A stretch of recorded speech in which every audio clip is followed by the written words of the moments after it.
السلام عليكم ورحمة الله تعالى وبركاته.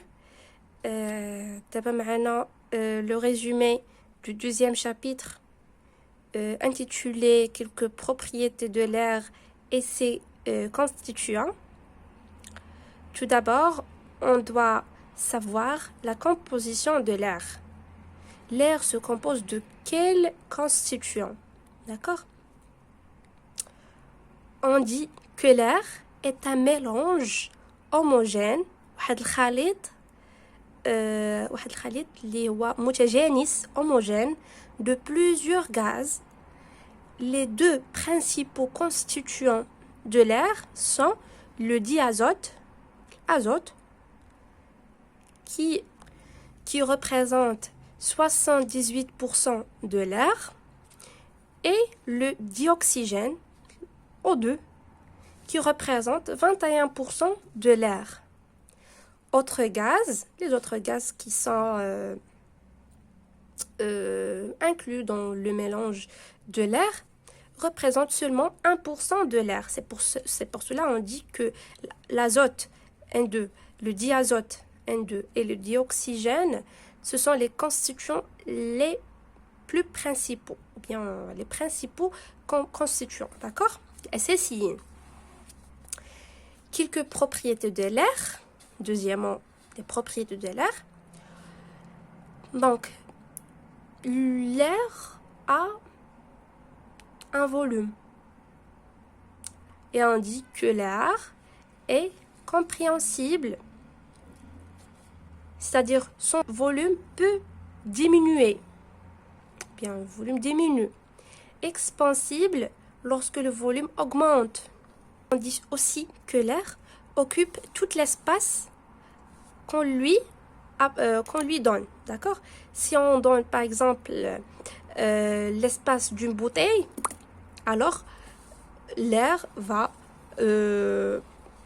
être contenu dans cette bouteille.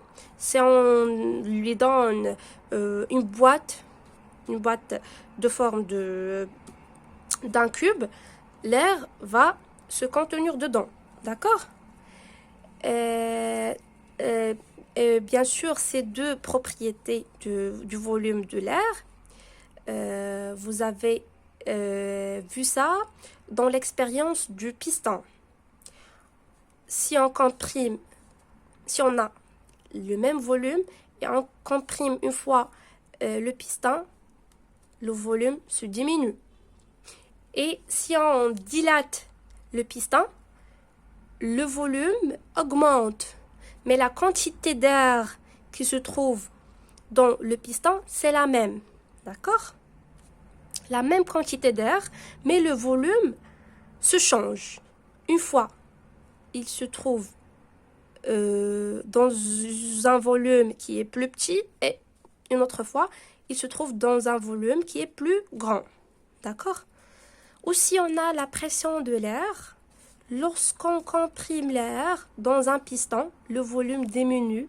On dit aussi, si par exemple on considère que l'air contenu dans le piston est un ensemble de particules. Bien sûr, l'air هو واحد المجموعة ديال الجزيئات. D'accord? Si on la comprime, l'espace entre ces particules diminue. Bien sûr, مثلا عندنا واحد الجزيئات كنضغطوا عليهم كيوليو ما مبعدينش بزاف على بعضياتهم. داكوغ؟ هذاك لو شوك، هذاك الاصطدام اللي كيوقع بيناتهم il s'augmente lorsque l'espace est plus petit, d'accord, entre eux. Donc le choc entre eux augmente, d'où la pression augmente. ملي كنصغروا الحجم ديال هذاك l'air dans un même espace, l'espace entre les particules se diminue, donc le choc augmente. ومني كيكثر عندنا الاصطدام هذاك لو شوك كيكبر عندنا لا بريسيون، الضغط كتكبر عندنا lorsque l'espace entre les particules se diminue, d'accord? Et lorsqu'on dilate, يعني كنوسعوا هذاك le volume ديال l'air de piston, par exemple, le volume Par contre, j'ai une faute ici. Pas diminue. Si on dilate, le volume augmente. Le volume augmente si on dilate le piston. D'accord? Et les particules s'éloignent entre eux. Donc les particules qui constituent l'air, d'accord? Et donc le choc diminue. ملي كيتباعدوا هذوك الجزيئات ما بيناتهم le choc diminue. يعني باش تصطدم une particule مع une autre particule, la distance est très grande, d'accord? Si on représente par exemple l'expérience, mais هادشي راه ما كنشوفوش بعينينا, d'accord? هذاك les particules ne sont pas visibles par le nœud, d'accord?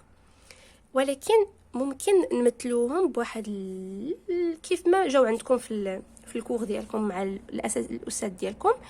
يعني كنديروا واحد التمثيل ديال ان l'air راه constitué par des particules.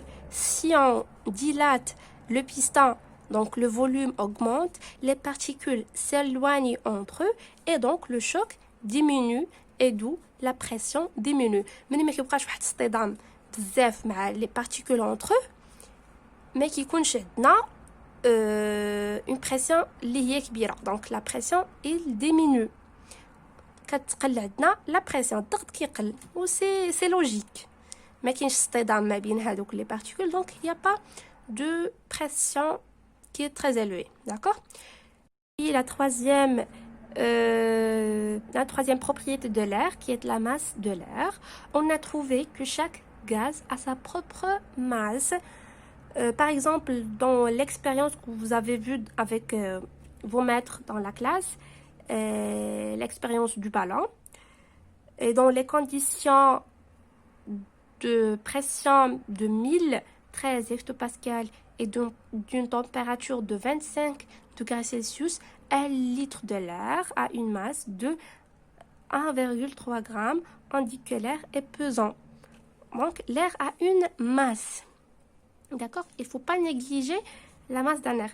Même si il est très petite, mais il ne faut pas la négliger, d'accord?